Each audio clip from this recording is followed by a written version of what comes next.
पिछली क्लास में मार्कशीट बनाना बताया था, आ गया था आपका देखो। ठीक है, अपने होम टैग में कहाँ तक हो गए थे ऑप्शन? कंडीशनल फॉर्मेटिंग हो गया, स्टाइल ग्रुप पूरा हो गया, अपना इंसर्ट और डिलीट बता दिए थे। ठीक हो गए, आ गए अच्छे से समझ में। अब इसके बाद अगला ऑप्शन है आपका फॉर्मेट। फॉर्मेट के ड्रॉप डाउन एरो पर आप क्लिक करेंगे, आपके सामने इस तरह से यहाँ पे ऑप्शंस आते हैं। ठीक है, सबसे पहला ऑप्शन आपको मिलता है रो हाइट कॉलम विड्थ। इसका यूज क्या रहता है, अभी आप करेंगे तो अभी आपको अप्लाई तो हो जाएगा लेकिन समझ में नहीं आएगा, इसलिए अपन क्या कर रहे हैं, फाइल पर जा रहे हैं, ओपन पे जा रहे हैं। ठीक है, हम कहाँ जा रहे हैं भारती? फाइल पे और ओपन पे। यहाँ से हम क्या करेंगे, हमारी सेव की हुई फाइल ओपन कर रहा है। अगर आपको यहाँ पर दिखती है, जैसे कि यहाँ पर दिख रही है, लिखा है मार्कशीट के नाम से हमने सीट को सेव किया है। किस फोल्डर में किया है? डी ड्राइव पे 12 से 12:30 क्लास के नाम से। ठीक है, और यहाँ पे नीचे जा रहे हैं, ये लिखा हुआ है बिल, ये किस में सेव है, मतलब किस नाम से सेव है? बिल के नाम से। नीचे क्या आ रहा है? डी 3 से 3:30 क्लास, इसका मतलब है डी ड्राइव में 3 से 3:30 क्लास का। ठीक है, अब जैसे कि ये सेव है प्रिया एक्सेल लिस्ट के नाम से, ये किस ड्राइव में है? ओनली डी ड्राइव के अंदर ही सेव है, किसी फोल्डर के अंदर सेव नहीं है। ठीक है, तो अपनी मार्कशीट कहाँ मिलेगी? ये देखिए 2 से 3 एक्सेल सीट नाम का फोल्डर है डी ड्राइव में, उसके अंदर अपन ने 2 से 3 नाम से सेव की है। क्लिक कर देंगे, ये आपके सामने ओपन हो जाएगी। देखिए हो गई, जैसे ही अपन छोड़कर गए थे वैसी आई। ठीक, तो इस तरह से आप कर सकते हैं। अब यहाँ पे देखिए, यहाँ से अपन को इंसर्ट और डिलीट का समझ में आ गया था। जैसे कि हमें कोई कॉलम डिलीट करना है या इंसर्ट करना है तो हम इन ऑप्शन से कर सकते हैं, या फिर हम राइट क्लिक करके भी कर सकते हैं। अब यहाँ पर अगला ऑप्शन मिलता है आपको फॉर्मेट का। फॉर्मेट में सबसे पहला ऑप्शन होता है रो हाइट। रो कौन सी होती है? ये जो होती है, ये होती है अपनी रो। रो की हाइट आपको बढ़ानी है, तो उसके लिए आप यहाँ से क्या करेंगे, रो हाइट पर क्लिक करेंगे। ठीक है, जैसे कि देखिए हम साइड में माउस पॉइंटर लेकर जा रहे हैं, अगर हमें इसकी हाइट बढ़ानी है तो क्या करते हैं, हम साइड में माउस पॉइंटर लेकर जाते हैं, क्लिक करते हैं। जैसे ही हमने क्लिक किया, यहाँ पर लिखा हुआ आ रहा है हाइट 15.75, मतलब इसकी जो हाइट है वो कितनी है? 15.75 है। हम इसको अगर बड़ा करना चाहते हैं तो क्या करें, क्लिक करके नीचे की साइड ड्रैग करेंगे, देखिए बढ़ रही है हाइट। ठीक है, अब हमें पता लगाना है इस रो की हाइट क्या है। इस पर ही जाइए, आप रो हाइट पर क्लिक करिए, देखिए वो ही आप बता रहा है यहाँ पर। ठीक है, यहाँ से भी आप कर सकते हो। तो जैसे कि हमें इस रो की हाइट करनी है 23, हमने लिख दिया 23 और ओके, देखो बढ़ गई। और हमें इसकी हाइट कम करनी है तो हम क्या करेंगे, इस पर जाएंगे, यहाँ पे हम लिख देते हैं इसकी 10। अगर जगह होगी तो ले लेगा, नहीं तो नहीं होगी, अपन 10 नहीं लिखते, 12 लिख देते हैं। ओके, देखिए छोटी हो गई। ठीक है, तो आप यहाँ से भी कर सकते हैं और यहाँ से भी क्लिक करके साइड में, और इस तरह से भी कर सकते हैं, कर लेंगे, आ जाएगा। ठीक है, आपसे अगर कोई पूछता है बताइए आपने इस रो की हाइट क्या है, तो आप क्या करेंगे, साइड में माउस पॉइंटर लेकर जाएंगे, इस पर क्लिक करेंगे, तो बता रहा है 13.50। ठीक है, ये पिक्सल्स में 80 पिक्सल्स।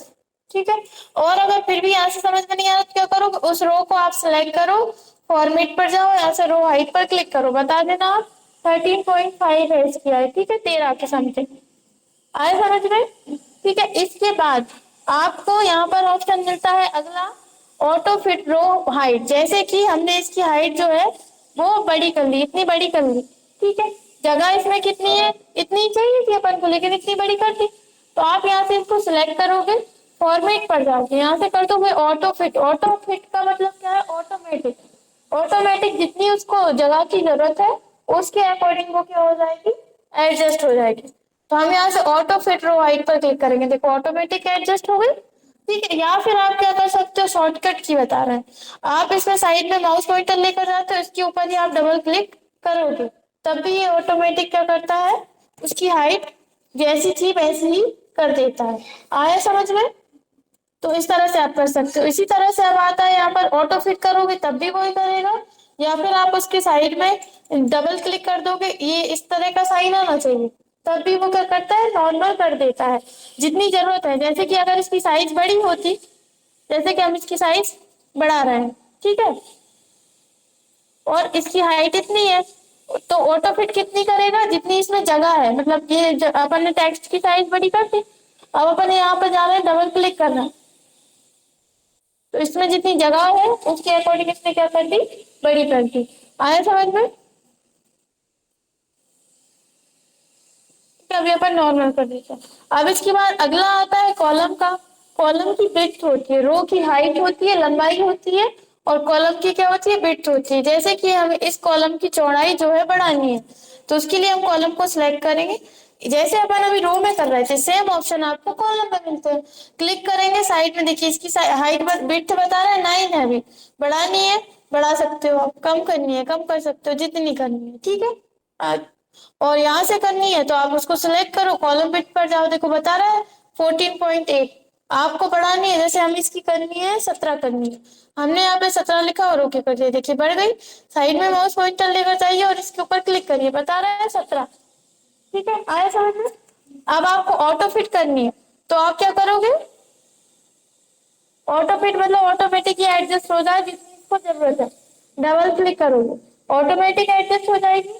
या फिर आप क्या करोगे, बड़ी हो गई है, जैसे कि हमने इसको यहाँ से खींच कर बड़ी कर दी है, आप क्या करोगे, फॉर्मेट पर जाओगे, यहाँ पे जाने के बाद आप यहाँ से कर दोगे auto fit column width, click कर दो, नॉर्मल हो गई।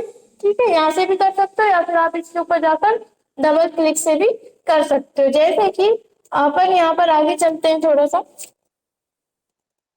आपने यहाँ पे कुछ लिखा हुआ है, जैसे कि हमने यहाँ पर लिखा आईसीआईसी कंप्यूटर सेंटर, एंटर की। अब देखिए ये किस में लिखा है, टी में, इस कॉलम में लिखा है, इसमें तो नहीं है ना, इसमें है। हम चाहते हैं ये यहाँ से बड़ा हो जाए, और हम यहाँ से नहीं करना चाहते, या फिर यहाँ से इस तरह से खींच के भी नहीं करना चाहते। हम क्या करेंगे, यहाँ पर साइड में माउस पॉइंटर लेकर जाएंगे, इस तरह का माउस पॉइंटर होना चाहिए, डबल क्लिक कर देंगे, ऑटोमेटिक देखिए उसने कर दी, जितनी उसको जरूरत थी उसके अकॉर्डिंग वो ले लेता है। आए समझ में? इस तरह से अपन कर सकते हैं। तो ये रहता है auto auto fit column width, ठीक है। इसके बाद आता है डिफॉल्ट विड्थ, इस पर आप क्लिक करेंगे, इसकी डिफॉल्ट विड्थ, डिफॉल्ट मतलब क्या रहता है, जैसे कि आप ये जब भी आप एक्सेल खोलते हो, आपको हमेशा बॉक्स की साइज इतनी ही मिलती है, ना तो छोटी मिलती ना ही इससे बड़ी मिलती। मतलब जब भी आप एक नई शीट ओपन करते हो, जैसे कि हमने ये न्यू ली, साइज इतनी आती है जितनी रहती है, ठीक है। तो डिफॉल्ट में क्या रहता है कि पहले से जो आना चाहिए, जब भी आप एक्सेल ओपन करो तो कौन सी विड्थ आनी चाहिए, अभी 8 आ रही है, आप यहाँ से अभी ओके कर देंगे तो वो तो 8 ही है ही पहले से, ठीक है। अगर जैसे कि आपने यहाँ पर इसको बड़ा करके रखा हुआ, डिफॉल्ट विड्थ पहले से इसकी क्या थी, 8 थी, तो आप क्या करोगे, यहाँ से इस पर जाओगे, यहाँ से कर दोगे डिफॉल्ट विड्थ और ओके कर दोगे, तो अभी कुछ नहीं हुआ क्योंकि इसके अंदर क्या है, टेक्स्ट नहीं है। लेकिन डिफॉल्ट विड्थ आप क्या सेव करना चाहते हैं वो आप अपने अकॉर्डिंग यहाँ पर दे सकते हैं, ठीक है। इसके बाद यहाँ पर अगला ऑप्शन आता है हाइड एंड अनहाइड का। इसके लिए अपन चलते हैं मार्कशीट में ही, हम इसके ऊपर पहले तो राइट क्लिक करके इसका नाम चेंज कर देते हैं, क्योंकि ये अपनी मार्कशीट है इसके अंदर, तो अपन लिख देते हैं मार्कशीट, ठीक है। अभी हमने नाम चेंज करना नहीं बताया आपको, देखिए यहाँ पर अभी सीट बना हुआ था, हमने इसके अंदर क्या बनाई है, मार्कशीट। हमने आपको पहले भी बताया था कि आप एक ही शीट, एक ही बल्क शीट के अंदर कई सारी शीट्स बना सकते हैं। जैसे कि एक हमने यहाँ पर मार्कशीट बना ली, यहाँ पर हम और कुछ बना सकते हैं, यहाँ पर हम और कुछ बना सकते हैं। तो इसी तरह से यहाँ पर हम क्या चाहते हैं, हमें और भी बहुत सारी हम ले सकते हैं, लेकिन जब हमारे पास बहुत सारी हो जाएंगी तो हम कंफ्यूज हो जाएंगे कि किसमें हमारा क्या डाटा है। तो इसके लिए हम क्या करेंगे, इसके ऊपर राइट क्लिक करेंगे, जिसका भी हमें नाम चेंज करना है, जैसे कि हमें शीट 3 का नाम चेंज करना है, शीट 3 के ऊपर हम राइट क्लिक करेंगे, यहाँ से हम रीनेम ऑप्शन आता है, रीनेम पर क्लिक कर देंगे।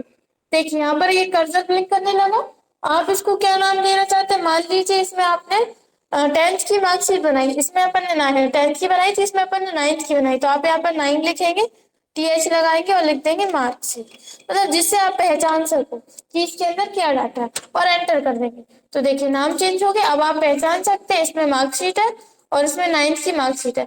लेकिन आप इसको बिना, जब तक आप इसमें नहीं जाओगे आप नहीं बता सकते इसके अंदर कौन सा डाटा है। आया समझ में? तो इस तरह से अपन हर एक शीट को रीनेम कर सकते हैं। हाँ, आप ऐसा कर सकते हो, हमने अभी आपको नीचे बताया था इनको, कि जैसे कि आप इसमें आपने मार्कशीट बनाई, आप टैली का कोई क्वेश्चन सॉल्व कर रहे हो जैसे बैंक लोन वगैरह का, तो आप यहीं पर इसी आपकी एक शीट बना लो, उसके ही अंदर आप सारा डाटा लेते जाओ। जैसे कि इसमें आपने मार्कशीट बनाई और आप एक शीट और लो, जैसे कि हमने